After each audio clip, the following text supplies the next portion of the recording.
Hi everyone, in this video we are going to be discussing quiz 3. So the average was significantly lower than I would have hoped, with the low score being a 0, high score being 100%. Interestingly, students still weren't taking the full time, although we are pretty close to the full time there. So yeah, make sure that you're doing practice problems beforehand. Quite a few of these problems actually came directly out of the homework or were slightly modified from the homework. So hopefully you did your homework before taking the quiz.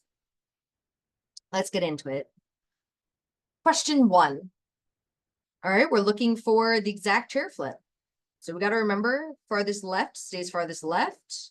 Your farthest right stays farthest right. Your up stays up, down stays down. Equatorial goes to axial, axial goes to equatorial. So this bromine is up equatorial, so it needs to be up axial. The chlorine is up equatorial, so it needs to go up axial. And then the fluorine is up axial. It needs to go to up equatorial. We also need to look for the chair where the core has shifted. So this first one has the core going the wrong direction. It needs to go the other way. Then that is the correct core, wrong core, and correct core. All right. Then we're going to look for our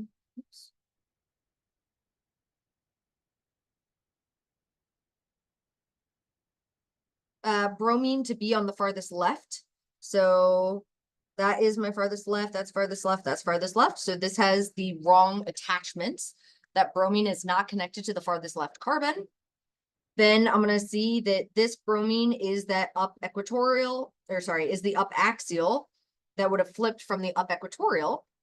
So that is the correct answer. This one went down, and we don't change our facial selectivity. Question 2, name the following compound according to IUPAC nomenclature.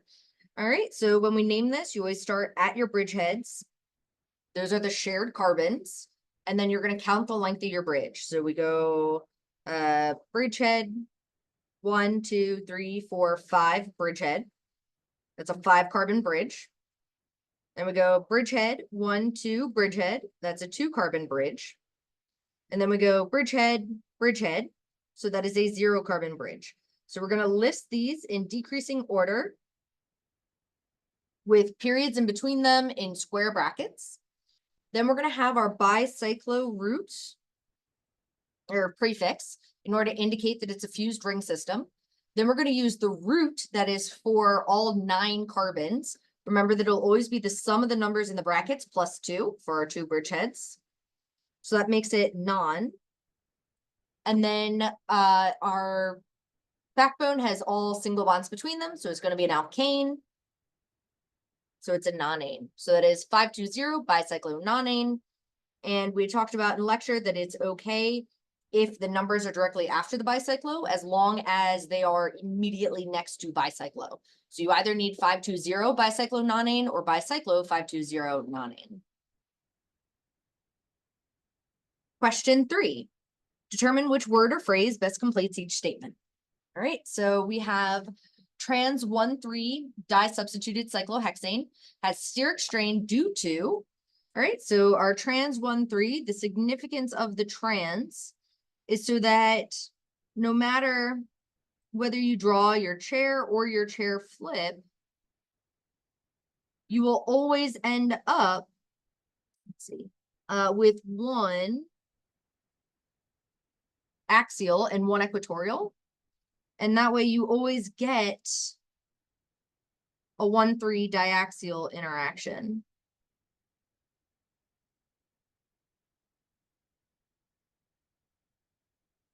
So I always have that 1,3 diaxial interaction.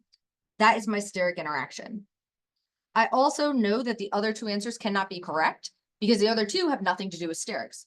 Torsional is the eclipsed bonds that are repelling each other.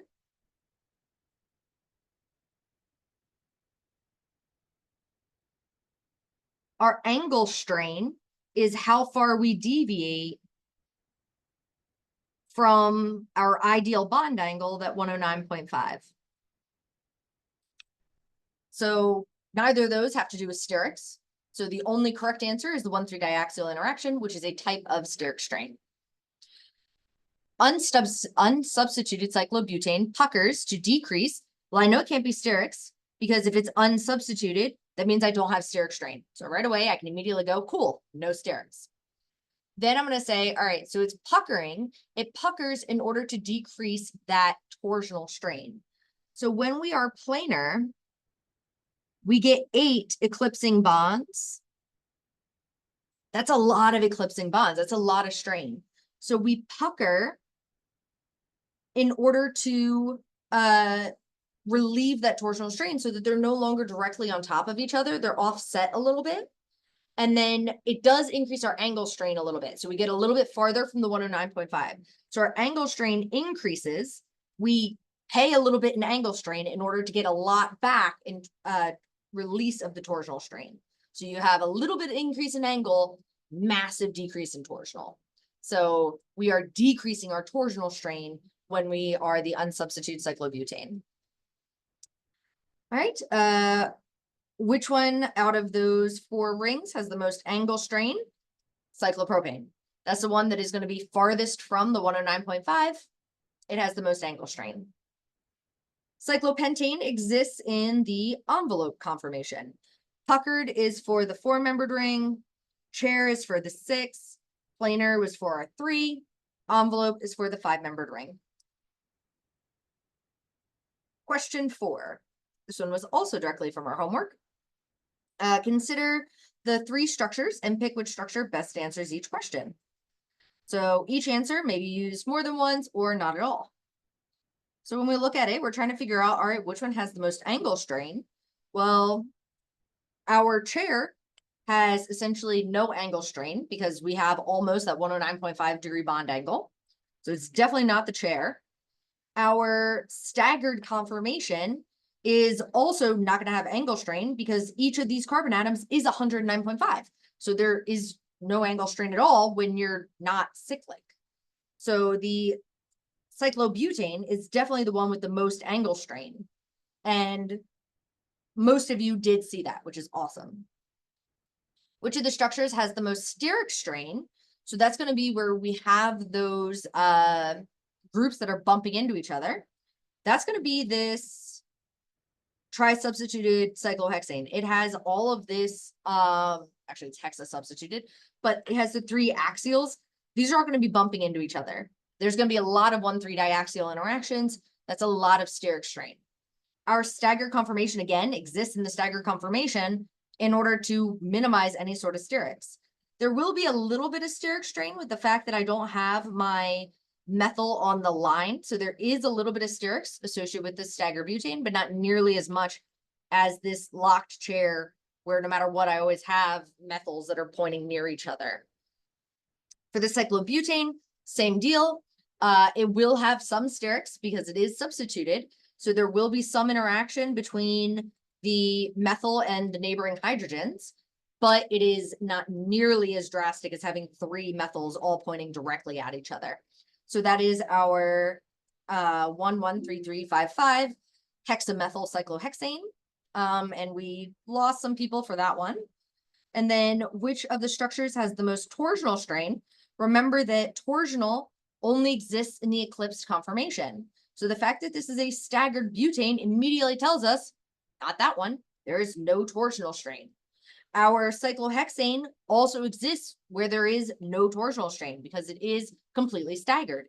So our only option is the cyclobutane, which does pucker to release the torsional strain, but it doesn't get rid of it completely. It can't. There is still a little bit of overlapping. So it is our cyclobutane. And we lost a lot of people in that one. So hopefully that makes more sense now. Question 5. All right, we have our planar tri-substitute cyclohexane. Select all possible chair conformations of this molecule. So there are a lot of different ways that we can draw this. Our substituents can be anywhere where we want. We're not trying to do chair flips. This is just which ones are reasonable chairs. So that means that we're looking for this connectivity where we're going to have all 3 are up, because they're all wedges. And remember, wedge equals up, dash equals down. So I need all three of the substituents to be up. And then I also need a chlorine, fluorine, CH2, bromine. So I need it to be that 1, 2, 3, 4 substitution pattern. So I'm going to go through and first find all the ones that don't have all three substituents up. So if they have any down substituents, I'm going to cross that out immediately. So I see these are all up, that checks out. These are all up, that checks out. These all three are down, so that's wrong because all of these are down. These are all up, so that's okay. And this one has 1 up and 2 down, so that's wrong. So really, there's only 3 reasonable answers to pick from. Next, I'm going to look for that connectivity pattern where it goes chlorine, fluorine, skip, bromine. So I see chlorine, fluorine, skip, bromine. That checks out. Chlorine, fluorine, skip, bromine. That checks out. Chlorine, skip, bromine, skip, fluorine. That is the wrong connectivity pattern. So that is not correct. So the 2 correct answers are these top 2, which most students did recognize that those were correct answers, but then you incorrectly kept selecting more stuff. So that's why the total question average was really low, was because you didn't know when to stop. So make sure that you're paying attention to the fact that wedge equals up, dash equals down, and pay attention to that connectivity pattern. Question 6, select all trans di-substituted rings. So trans is going to be where you have 1 up and 1 down. So they're in opposite directions. So that would be a wedge and a dash. So this first one is cis because they are both wedges. So that's wrong. I have up axial, up equatorial. That's wrong. Up axial, up axial. That is wrong. Down axial, down equatorial. That's wrong. And then I get down equatorial, up equatorial. That is correct. There was only 1 right answer there. And surprisingly, there was only 51% of you that identified that correctly. So make sure you're able to identify what is up and what is down. If the equatorials are tripping you up, which is normally where students struggle, then I always recommend draw in the axial substituent so you know where the axial one goes, because usually axial is easier to see. So for this fluorine, I see that there is this V. So the V points down, so the line goes straight down.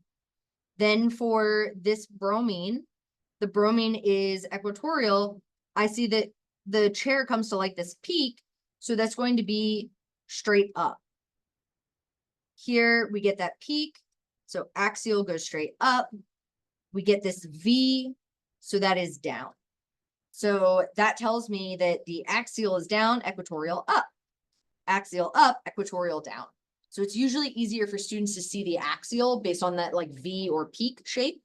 And then whatever one is up, the other one is down. Or if it's down, then the other one is up. Question 7. All right. You had to analyze this exact chair conformation that was given. So our alcohol is going to be equatorial. So our axial is going straight up. This is what is parallel to 2 bonds away. So it is equatorial. Only 85% correctly identified that. Again, it's usually easiest for students to see the axial when it's drawn in and then know that the other one is equatorial. So if you need to, draw it in, like draw the line and be like, okay, that line is the axial. So then equatorial is the one that goes out to the side. So this methyl group is also going to be equatorial. The vast majority of you did see that one, which is wonderful. The substituents are cis because they are both down. So that is down equatorial. This is down equatorial. That makes them cis because they're on the same side. The given chair is going to be lower in energy. I can know that this is where a lot of people struggled.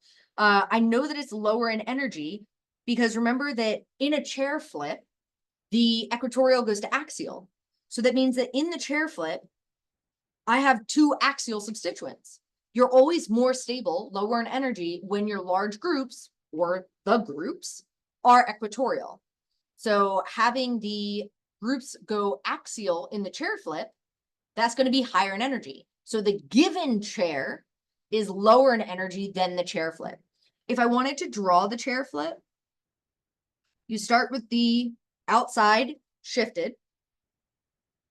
Get your parallel bonds. Farthest right stays farthest right. So that methyl becomes a down methyl, an axial down methyl. The alcohol is going to be my axial down alcohol, and it goes across the front. So that will be the chair. And I see that this is definitely higher in energy.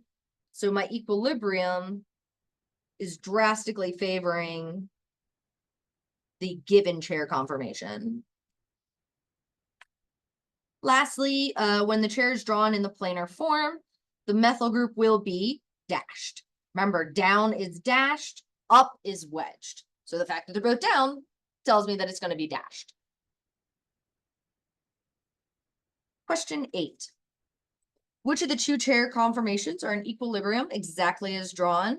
So a lot of people struggled with this as well.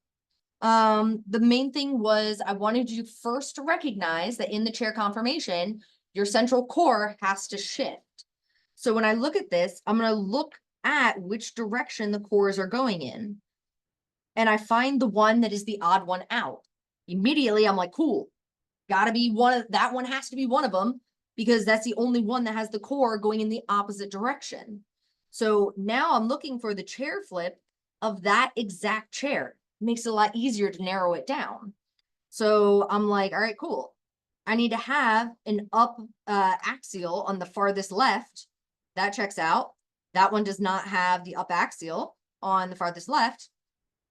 So that's not right. Also, this one was cis, this one was trans, and then this one is trans, and this one is cis. So I could also recognize it that way, as these are the two cis rings, whereas these are, actually, wait, sorry, I lied to you. This one is also cis.